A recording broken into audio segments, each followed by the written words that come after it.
You're listening to the Pace Radio Network here at paceradio.net. The views expressed by the individuals during this broadcast are their own opinions, and they may not be the same as those of their group or other organizations they may be involved with. All medical advice during our broadcast is not a medical opinion and should be checked with your medical physician.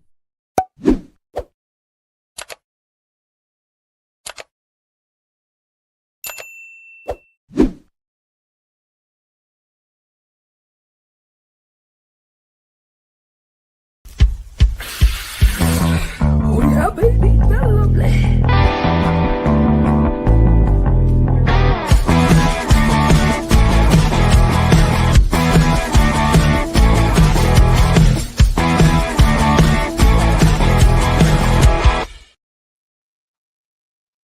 Good morning and welcome to Psychedelics and Cannabis educational news for March the 3rd here at paceradio.net and 420pace.ca.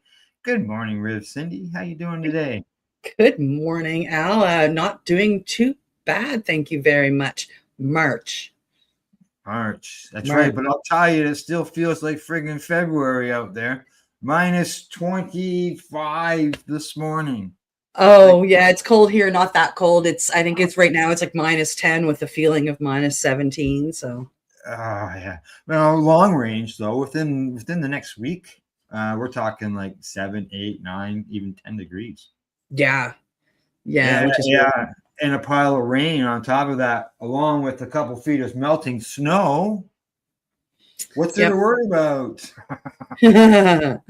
Well, I remember a few years ago here in Nova Scotia, 3 years ago, we hardly had any snow. And when we came out of that, our spring and summer were horrible. At one point in time, somewhere between a sixth and a fifth of my little tiny province was on fire. Yeah. So as much as all of this snow is annoying, all the rain coming is annoying, I say soak the ground and let's beat the wildfires before they happen. Yeah, and fill the swamps. I know that we went by several swamps there last year when we were out, and they were dry. Wasn't any water in them. So that's I was thinking along the same line as you, as we did. The ground does need that water. It does. So as cold as it is and as annoying as it is, it's really a blessing in disguise. It's a deep, deep, deep disguise. Yes. Yeah. Anything before we get into the news? I don't think so. You don't think so? Okay. Before we get started, everybody, don't forget to hit the like and share button if you like what you're seeing. And let everybody know that we are here spreading cannabis news as well as psychedelic news to the world. And other than that, we'll get started with the first story of the day. And this is coming to me from StratCan. And there, the headline says, Health Canada continues to ramp up inspections, revocations for personal and designated cannabis cultivation licenses. Health Canada's efforts to clean up the personal and designated medical cannabis grow license program has continued to pick up steam.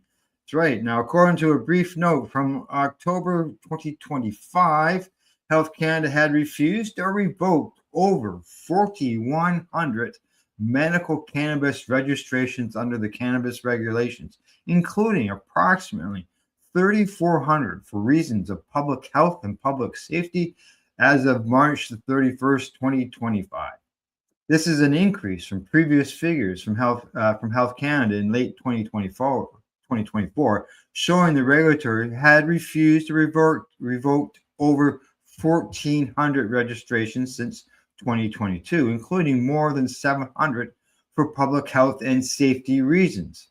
Now, at that time, this represented a 113% increase in refusals and revocations, and a 423% increase in the number of refusals and revocations made on the grounds of public health and safety since March of 2022. It'd be interesting to know what those two concerns were.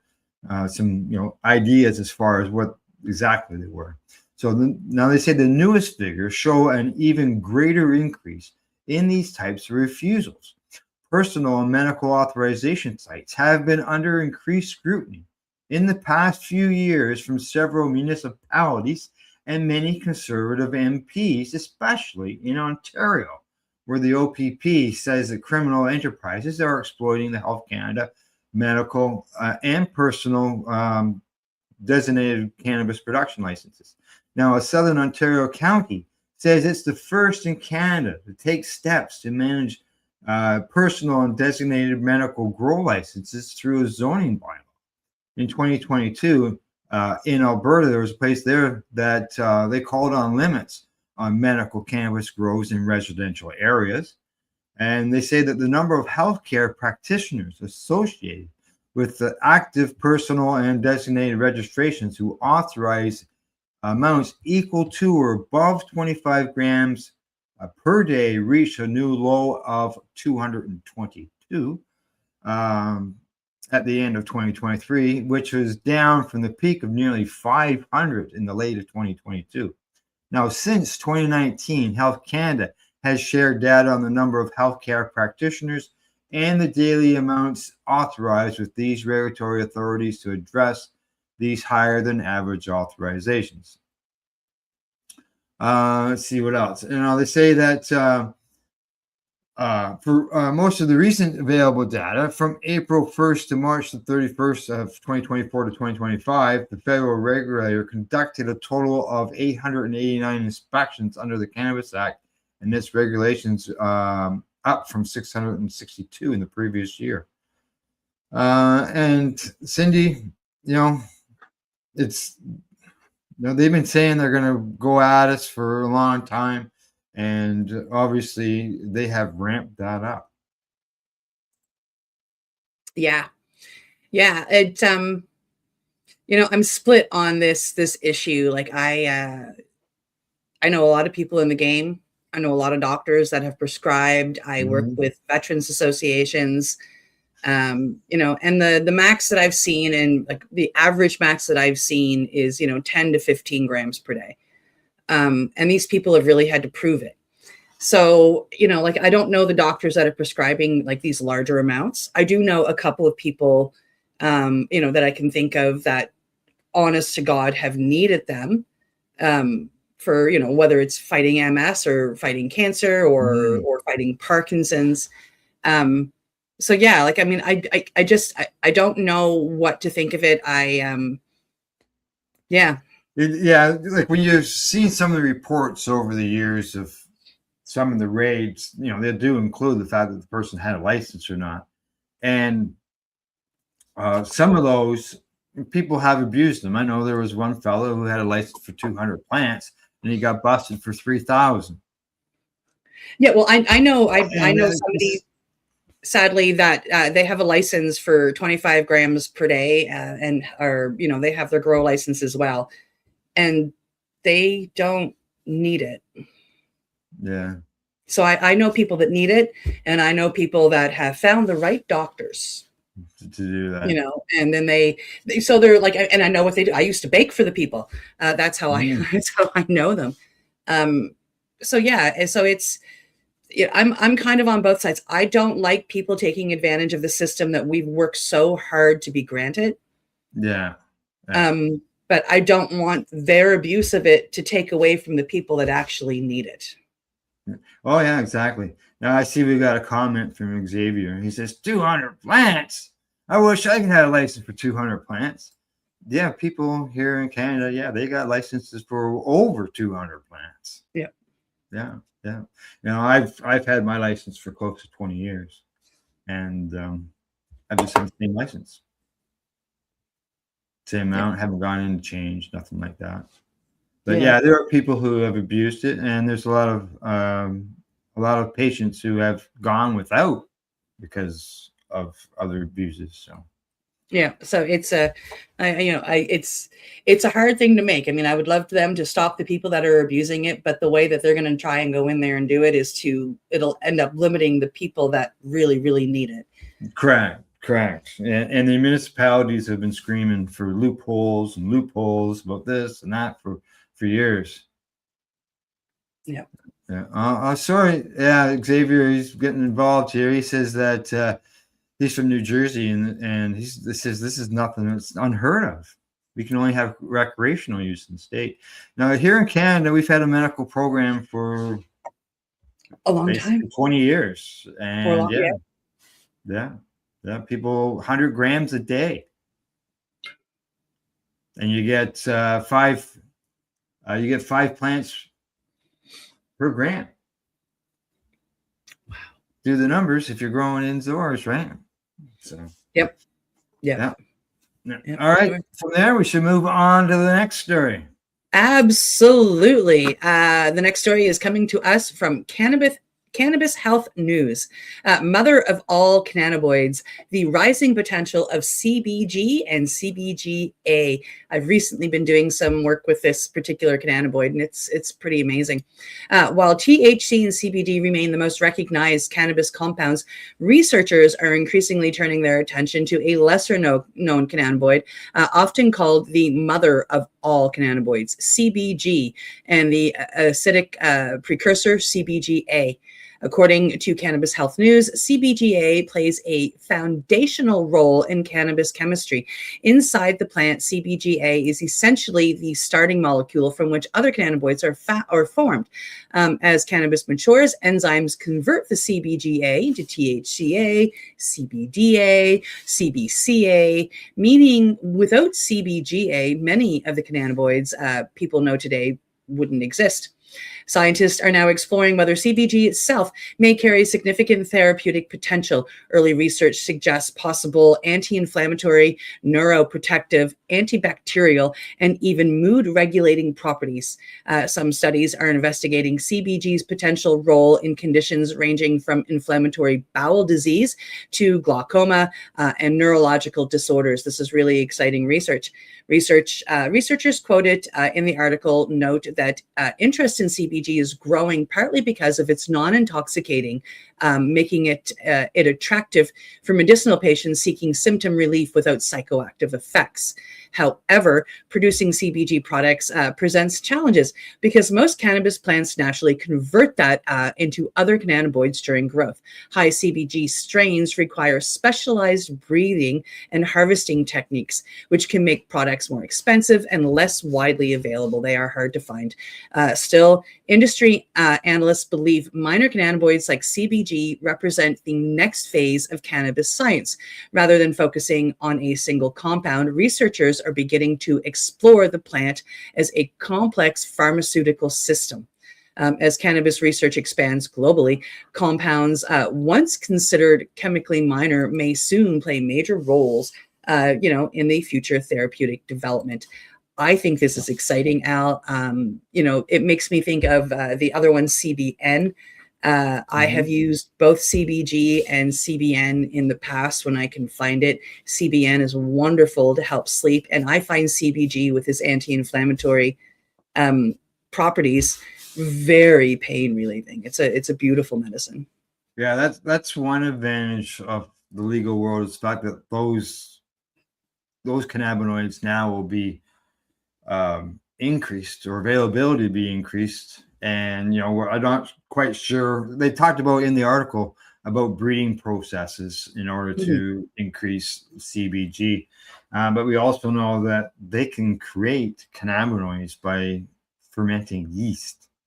Yes. Yeah.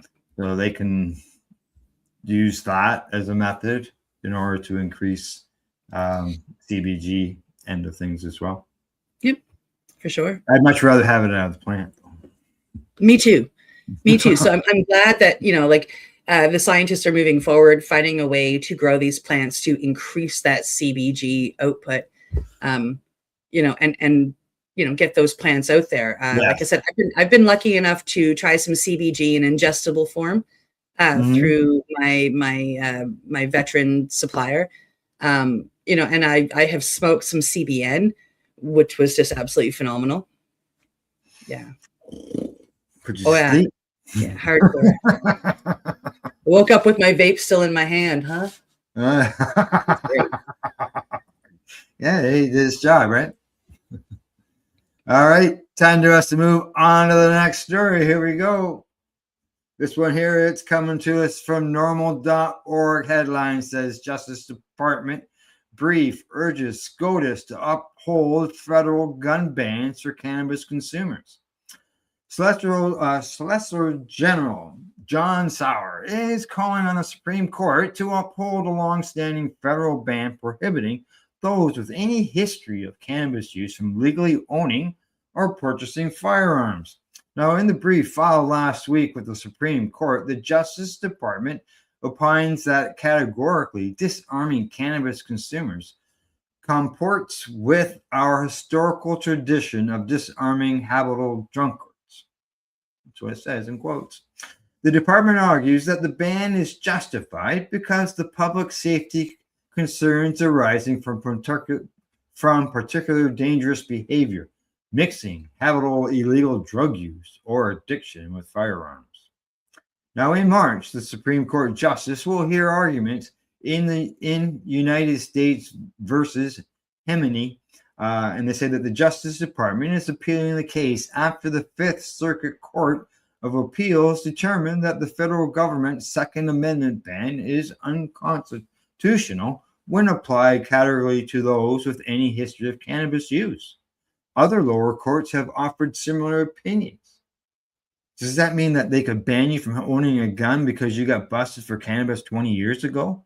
Basically, that's what I'm reading.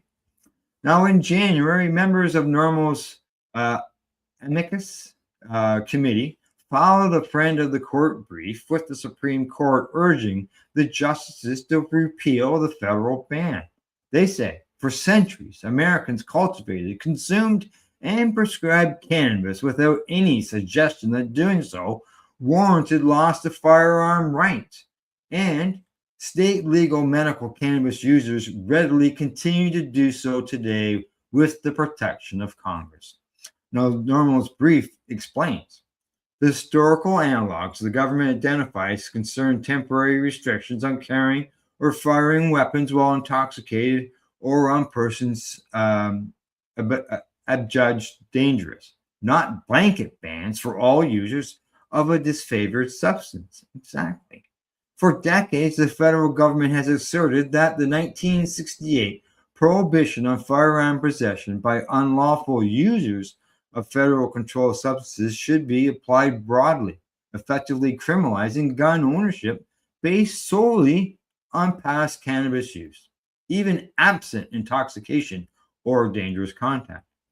Earlier this year, however, the Bureau of Alcohol, Tobacco, Firearms, and Explosives published a proposed rule in the Federal Registry revising its interpretation of unlawful users. Under the proposed rule, federal prosecutors will be required to show evidence of regular or compulsive drug use over an extended period before restricting an individual's amendment's rights. You know, Cindy, I'm not a big gun person. I've actually been on the wrong end of a gun crime, but I'm totally supportive of these people having access to guns. Just because they smoke cannabis, there's no reason to take their gun away. No. Like people can get drunk. They don't take their gun away because they might get drunk and have their gun. Whereas they're saying basically the same thing with the cannabis. No, and traditional, especially here in North America, traditional hunting trips involve a lot of booze. No, they sure do. They hardcore do, right? And I've been hunting. I've been using weapons since I was 7 years old. Taught how to properly use them, properly clean them, how to handle them. And, I've got my pal here in Canada, so I mean, I'm baffled at that. It's coming from people who just are unknowledgeable when it comes to cannabis. Big time. Exactly. Oh, and a shout out to Rian O'Neill. Hi to you as well. Thanks for chiming in. All right, Cindy, on to your story, and then we're going to head to break. On to the next story. It is coming to us from cannabis.net. Oh, let me get the headline up here because there we go. Yale scientists reveal the surprising mental health benefits of psychedelic mushrooms. New research connected to scientists at Yale University is adding momentum to growing evidence that psilocybin, the active compound in psychedelic mushrooms, may significantly benefit mental health treatment. The report highlights findings suggesting psilocybin therapy can help reduce symptoms of depression, anxiety, and emotional distress, particularly in individuals who have not responded well to modern-day treatments. Researchers are increasingly interested in how psychedelics appear to work differently from modern-day psychiatric medicines. Rather than simply suppressing symptoms, psilocybin may temporarily increase brain connectivity, allowing individuals to revisit entrenched thought patterns from new psychological perspectives. One researcher described the experience as helping the brain become more flexible, interrupting rigid cycles often associated with depression and trauma. Participants in controlled studies frequently report lasting improvements in mood, emotional openness, and overall well-being following guided therapeutic sessions. Scientists believe these outcomes may stem from both neurological changes and the meaningful psychological experience reported during treatment, the trip. Importantly, researchers stress that these benefits occur with structured clinical environments that include preparation and integration support. It's not a casual or unsupervised use, and that integration is where the real work comes in. At regulatory agencies worldwide, or as regulatory agencies worldwide begin approving expanded psychedelic trials, institutions once cautious about the field are now actively contributing to the research. The growing involvement of universities like Yale and here in Nova Scotia, the University of Ottawa, and one out in BC, signals how rapidly psychedelic science is moving from controversy towards medical legitimacy. For many researchers, the question is no longer whether psychedelics have therapeutic value, but how healthcare systems may responsibly integrate the use of them, in the years ahead. And I think that, I don't think it ever should have been taken out of medicine, but because it did, this is a fight that we have. And it's really great to see the universities getting on board, not just with the research, but with education. Yeah, exactly. Exactly. They're coming at it from both ends, doing the research as well as educating people.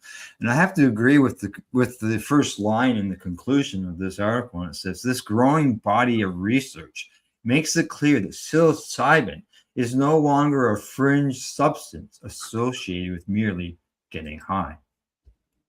Which is an amazing quote. Thank you. Yeah. It's bang on as far as I'm concerned. The stuff that we're reporting every time we do a report twice a week. Yeah, it's more than just about getting high. There's no doubt about that. Absolutely. Yeah. All right. That's it for the first half of the show. We're going to take a break. We're going to pay some bills. And then we got 4 more stories when we get back, including one on why we get munchies. That's in there, as well as some more studies on psilocybin. We'll see you in 3 minutes. You're watching Psychedelics and Cannabis Educational News. You're listening to the Pace Radio Network here at paceradio.net. Limestone City Hydroponics is Kingston, Ontario's hydroponics shop. Take your growing to the next level and create the optimal environment with a tent kit, or maximize your yield with an ebb and flow flood table kit. Either way, Limestone City Hydroponics has more sizes and options to fit your needs. Are you looking for the power of the sun that adapts to your budget? Then look no further, as they have professional grow lighting. They have indoor grow systems that are easy and cost effective, with many options to fit your living space and lifestyle. Cultivate your growing potential. We have everything you need to succeed. And if you can't make it to the store, they offer local delivery to the greater Kingston area.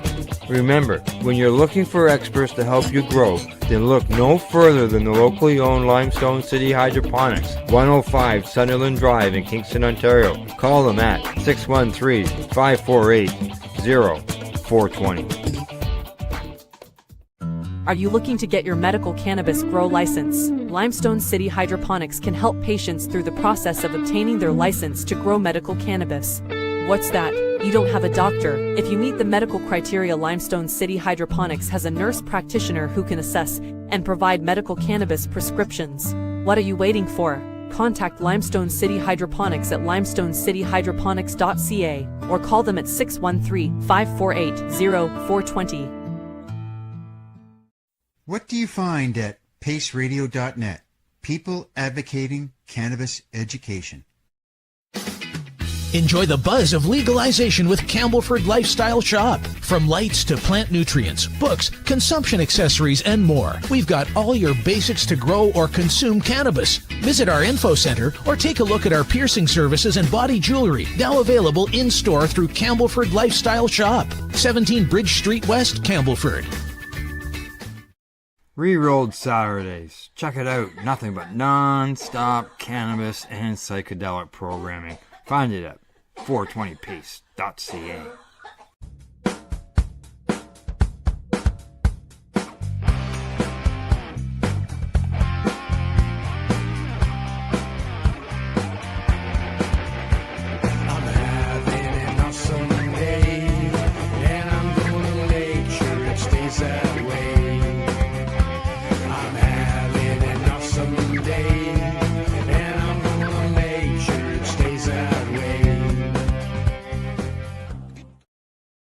You're listening to the Pace Radio Network here at paceradio.net. And you're watching Psychedelics Cannabis Educational News.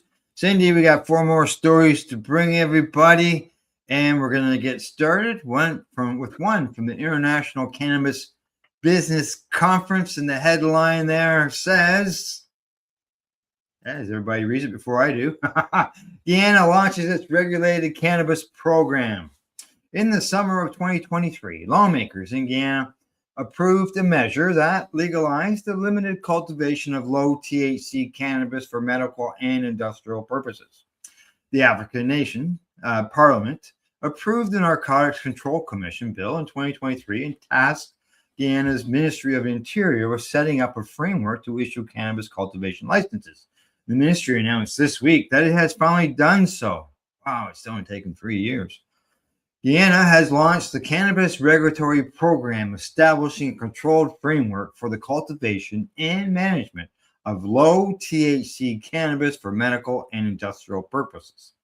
The announcement came during a brief press briefing in Accra, where the Honorable Muntaka Mohammed Mubakar, Ministry for the Interior, declared the program open for implementation.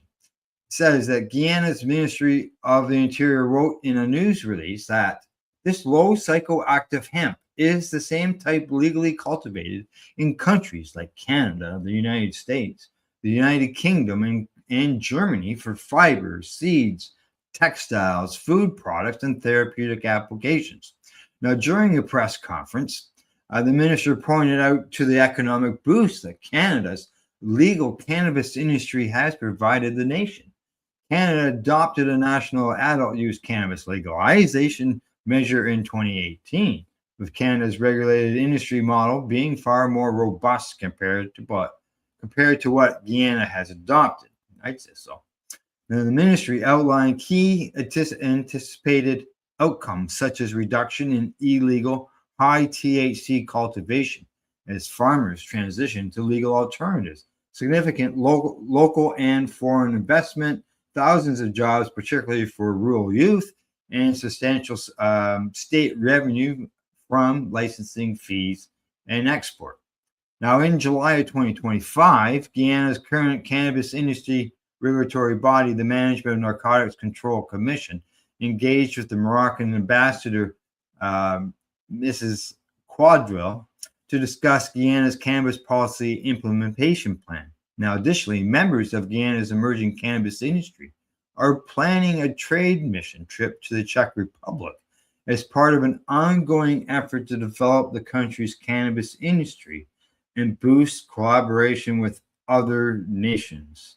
Now, I don't know about you, Cindy.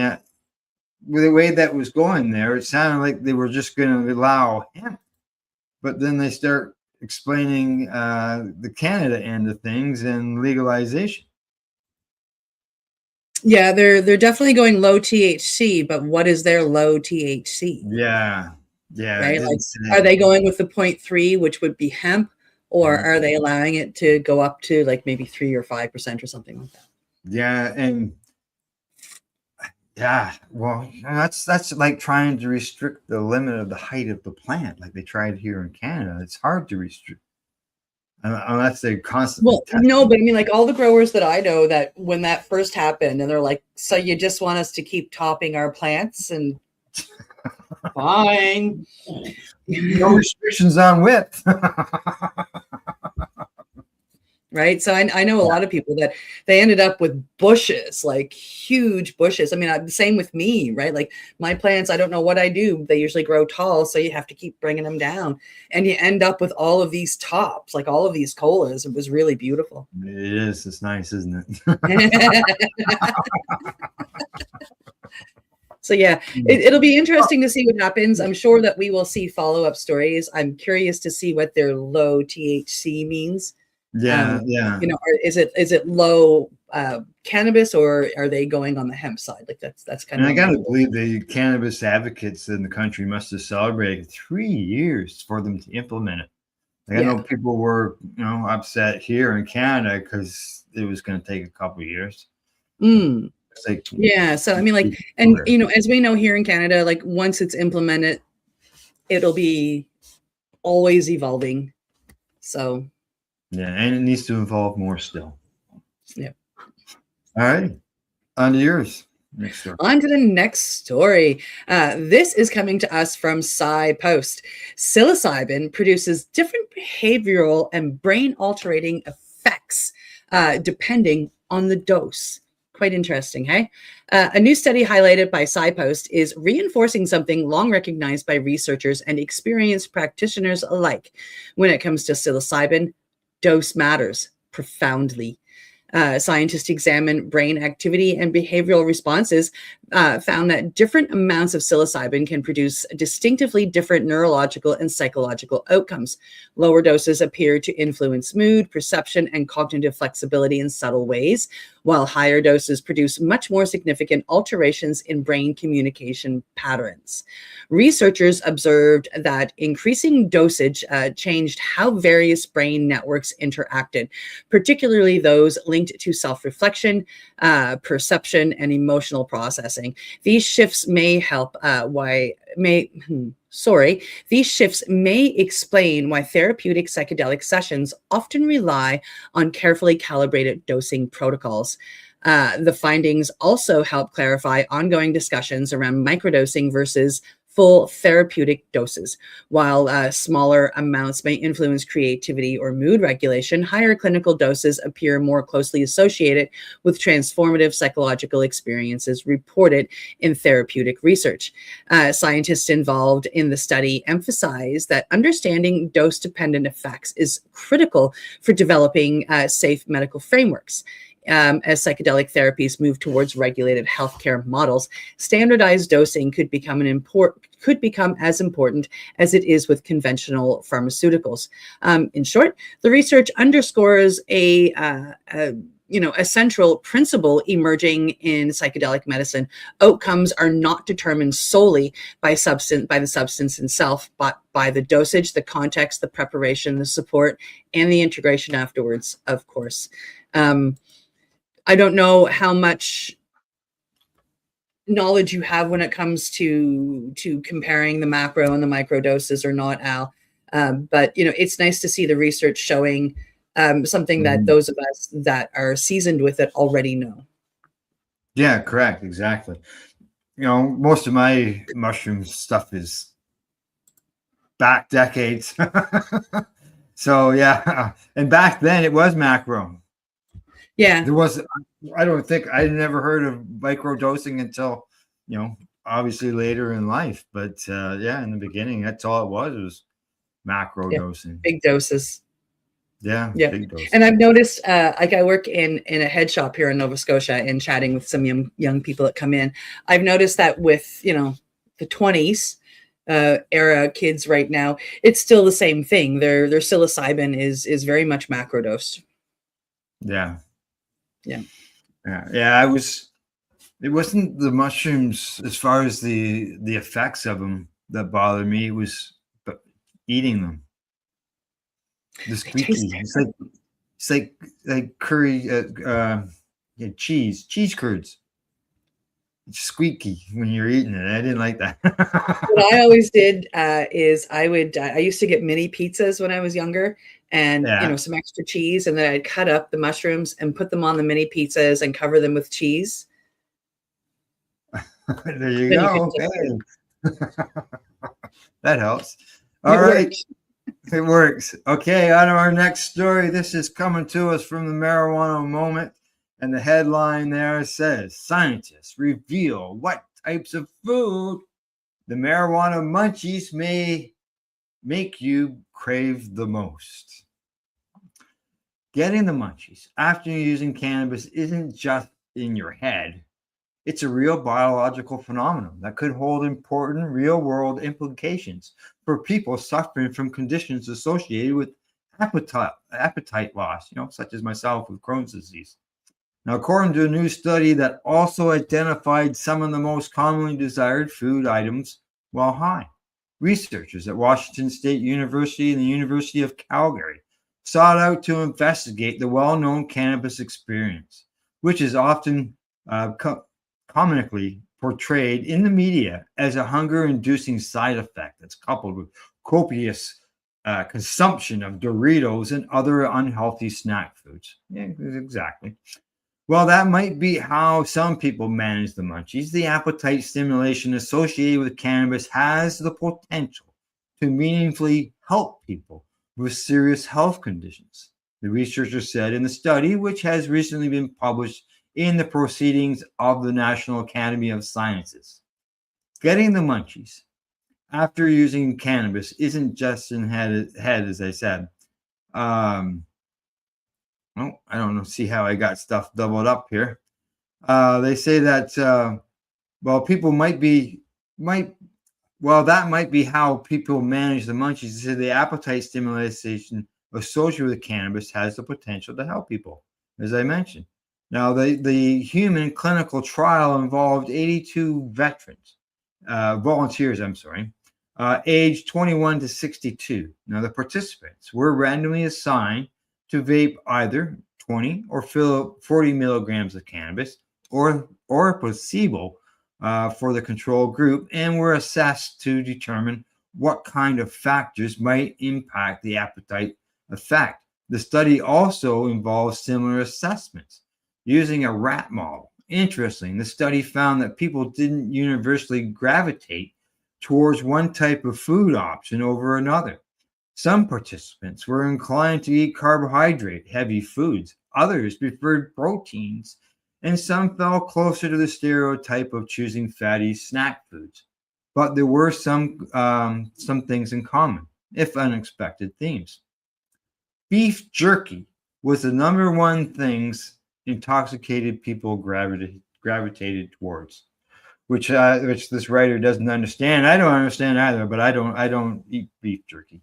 Honestly, they say I would have thought chocolate chips, Rice Krispies, treats, and things like that, according to the writer. He says, adding that water was among the most desired items. Water. Odd. The rat-based trial similarly demonstrated that cannabis commonly triggered an appetite response in the animals, which pulled levers to obtain food at a much higher rate compared to the control group. The sober animals are kind of like, I'm full, why do I care? They don't put in any effort at all. They barely work in any capacity to get access to food.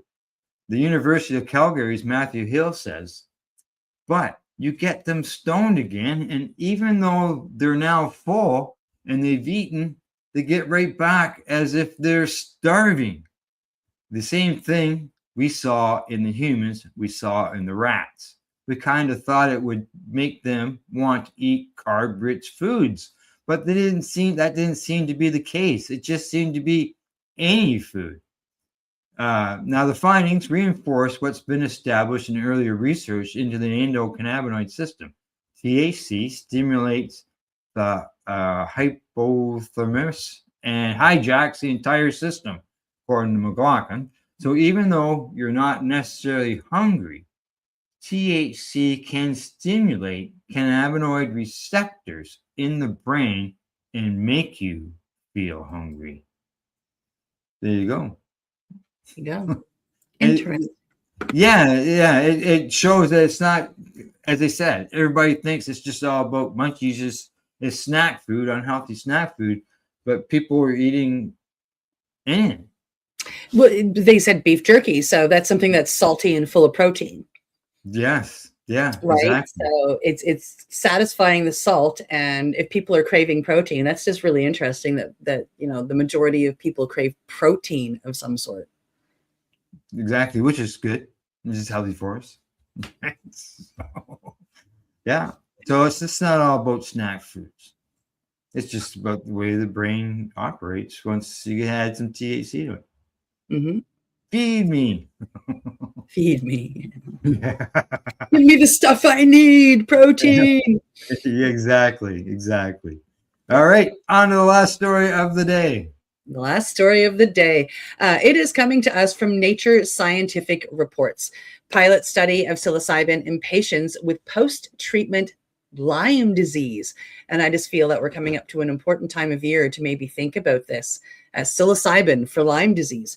A newly publicized peer-reviewed study in the journal Natural Scientific Reports is contributing deeper insight into how psychedelic compounds influence brain function and behavior at the biological level.